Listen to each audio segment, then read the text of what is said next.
This week here at Car Care Kiosk, we've been working on an Alfa Romeo Stelvio, and we thought we'd give you a quick preview of a few of the repairs on this vehicle. First up, let's show you how to put the front wiper blade into the service position.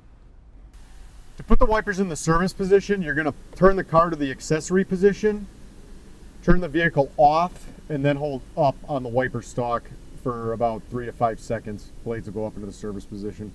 Next, let's show you how to reset the oil life monitor. To reset the oil life once you've done an oil change, you want to turn the vehicle to the on position but don't have it running. Step on the gas, and then you need to step on the brake 7 times. And then hold on the last one.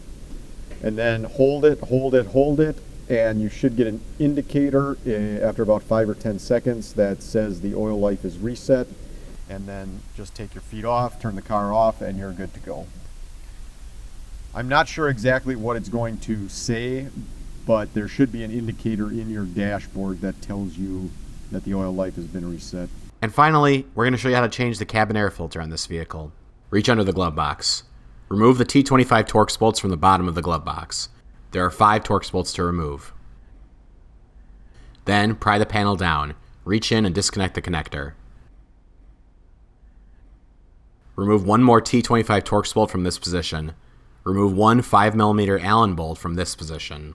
Open the glove box. Reach up here and remove 3 T25 Torx bolts from the top of it.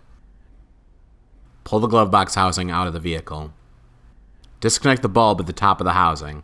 Then you can pull the glove box housing out of the vehicle. Release this connector. Reach in for the housing. Remove one 5.5mm bolt from the cover, then pull the cover off. Pull the cabin air filter out of the housing. Note the direction of the airflow arrow. If you enjoyed this video, don't forget to like it and subscribe to our channel. If you want more repair videos and more in-depth repair videos, please visit carcarekiosk.com.